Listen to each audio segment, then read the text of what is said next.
Cardiovascular system में हम देख रहे थे कि क्या इन्वेस्टिगेशन होती है जो कि हमें एडवाइस करनी होती है। बेसिकली जो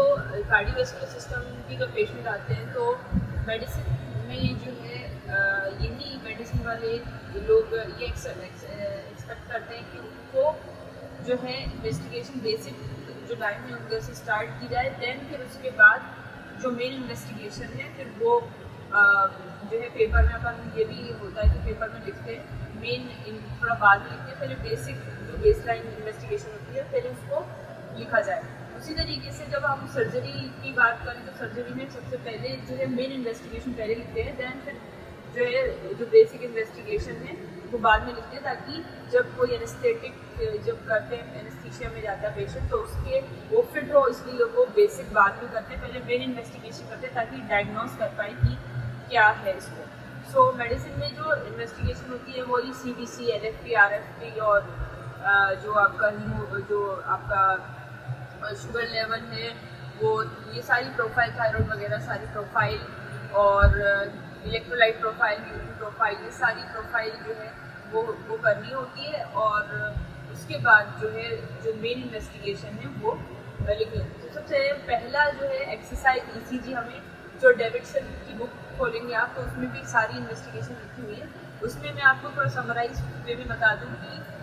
मेडिसिन में एक्चुअली क्या लिखा है। सो सबसे पहले आता है एक्सरसाइज ECG। एक्सरसाइज ECG जो होती है वो आपको समझ में आ रहा है, इसमें कुछ एक्सरसाइज करनी होती होगी। तो ऐसा क्यों होता है कि कभी पेशेंट प्रेजेंट करता है कि उसको बहुत ज़्यादा चेस्ट पेन हो रहा है और वो रिलीव हो जाता है बाय रेस्ट, और उसमें फिर उसको अभी चेस्ट पेन नहीं हो रहा है, वो OPD में आता है कि हो जाता है ऐसा। तो जब हमारा जब उसको उस टाइम जो है कुछ इन्वेस्टिगेशन में नहीं आता तो फिर उसको क्या करते हैं, एक्सरसाइज ECG करवाते हैं। और एक्सरसाइज ECG में कुछ नहीं होता, इसमें क्या होता है इलेक्ट्रोड्स लगा देते हैं उसके शोल्डर में और हिप्स में, रादर देन उसके एंकल्स में, और जो जनरली हम लगाते हैं तो वहाँ नहीं लगा के उसके शोल्डर और हिप्स में लगाते हैं और उसको ट्रेडमिल जो होती है, बाइसिकल होती है, फिर ट्रेडमिल होती है, उसके ऊपर दौड़वाते हैं, यानी कि उसको स्ट्रेस दिलवाते हैं। तो इस टेस्ट में एंजाइना जो है उसका जो है पॉजिटिव आता है अगर उसका BP फॉल होगा, मतलब इंक्रीज होने के वजह उसका BP फॉल होगा, या फिर फेल भी हो जाएगा तो इंक्रीज, तो अगर बढ़ेगा ही नहीं और ये सारी चीज़ें होंगी और ST सेगमेंट का शिफ्ट होगा, यानी कि मोर देन 1 mm वो होगी शिफ्ट होगी तो मोर देन 1 mm, तो इसलिए ये टेस्ट पर पॉजिटिव आता है। तो ये होती है एक्सरसाइज ECG। इसका इंडिकेशन ही ये है कि पेशेंट ये बोलेगा कि मुझे जब मैं थोड़ा चलती हूँ या कुछ करती हूँ तो उसकी वजह से मुझे पेन होता है, और फिर जब मैं रेस्ट करती हूँ तो रिलीव हो जाता है। और अगर ये कॉन्ट्रा इंडिकेटेड है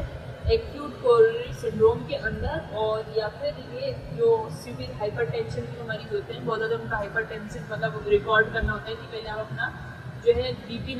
जो है वो मेजर करके आइए। अगर उनका बहुत ज़्यादा हाइपरटेंसिव पेशेंट लगते हैं तो फिर ये कॉन्ट्रा इंडिकेटेड है, और हार्ट फेलियर के अंदर जो है तो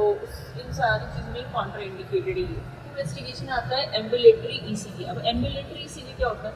ये कुछ भी नहीं है, सिर्फ पेशेंट को अंडर द बोलते हैं ना कि आपकी गाइडेंस में रखेंगे 7 दिन, क्योंकि वो पेशेंट बिल्कुल एंजाइना वाले सिम्टम लेके आया होगा कि बोलता है कि मुझे पाल्पिटेशन है, डिजीनेस हो रही है, मुझे सिंकोप हो रही है, तो ये सारी चीज़ें, ब्रेथलेसनेस, ये सारी चीज़ें हो रही हैं। तो इसको कि कोई ज़्यादा MI वगैरह जो है वो तो नहीं है, तो उसको डिफ्रेंशिएट करने के लिए, उसको एक्सक्लूड करने के लिए उसको 7 दिन तक अंडर द गाइडेंस रखते हैं, और फिर उसको देखते हैं, प्रॉपर केयर में रखकर देखते हैं कि वाकई में इसको कोई प्रॉब्लम इसको है या नहीं, तो उसको बोलते हैं एम्बुलेटरी ECG, और 7 दिन तक उसका पूरा मेजर करते हैं, तो दिस इज एम्बुलेटरी ECG। फिर आते हैं आपके कार्डियक बायोमार्कर पे। आपको पता है कि जो कार्डियक बायोमार्कर है, जो कि जब भी इस्कीमिया होता है या जो MI होता है तो उससे जो है जब सेल की डेथ होती है तो उससे निकलते हैं अलग अलग आपके बायोमार्कर्स, और ये हमें बताते हैं कि अगर इंजरी हुई है मायोसाइट के अंदर तो ये ट्रोपोनिन का लेवल्स जो है वो बढ़ा हुआ रहता है। तो ट्रोपोनिन TI का लेवल बढ़ा हुआ होता है, 7 से 10 दिन तक ये बढ़ा हुआ रहता है, तो हम चेक कर लेते हैं कि इसको कहीं MI है या नहीं, तो ये चीज़ होती है। और दूसरा होता है ब्रेन नेट्रियूरेटिक पेप्टाइड एक होता है, तो ये हमें इंडिकेट कर, अगर ये बढ़ा हुआ होता है तो ये इंडिकेट करता है कि वेंट्रिकल में कोई स्ट्रेस चल रहा है। तो ये सारी चीज़ होती है। इसके अंदर फिर हम आते हैं चेस्ट एक्सरे। अब चेस्ट एक्सरे में क्या होता है कि आप देखोगे, क्या आपको पता होना चाहिए कि कहीं कार्डियोमेगेली तो नहीं आ रही, जैसे कि बहुत सारे चेस्ट एक्सरे में आपको दिखता है कि कैसे कैसे आते हैं। एट्रिया के अगर हाइपरट्रॉफी होती है तो वो कैसे दिखता है, लेफ्ट एट्रियम की, या फिर डेविडसन में दो दिए हैं, तो जैसे कि इसमें एनलार्ज लेफ्ट एट्रियम का दिया है और लार्ज वेंट्रिकल का, लेफ्ट वेंट्रिकल का दिया है। तो हमें चेस्ट एक्सरे में आपको एक्सक्लूड करना है कहीं इसको हाइपर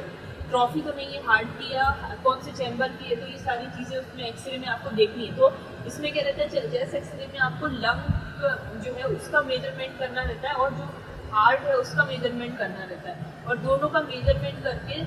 0.5 से ज़्यादा नहीं आना चाहिए। अगर ये अपन क्या करेंगे कि इन दोनों को, इनकी विड्थ है, जो लंग फ्यूल की जो विड्थ है और कार्डियक की विड्थ है, इनको जो है आपका ये डिवाइड करना रहता है। और फिर उसके बाद अगर ये 0.5 से आ रहा है, 0.5 आ रहा है, दैट इज़ कि अगर उससे ज़्यादा नहीं, अगर ज़्यादा आ रहा है 0.5 से ज़्यादा आ रहा है, तो यानी कि कोई भी इसके अंदर हाइपरट्रॉफी हो रही है। तो ये ऐसा मेजर करते हैं। बाकी आप पूरा देख लें कि कोई इसमें हाइपरट्रॉफी तो फिर दिखी जाती है, तो ये देखना मतलब मेजर करना ही रहता है।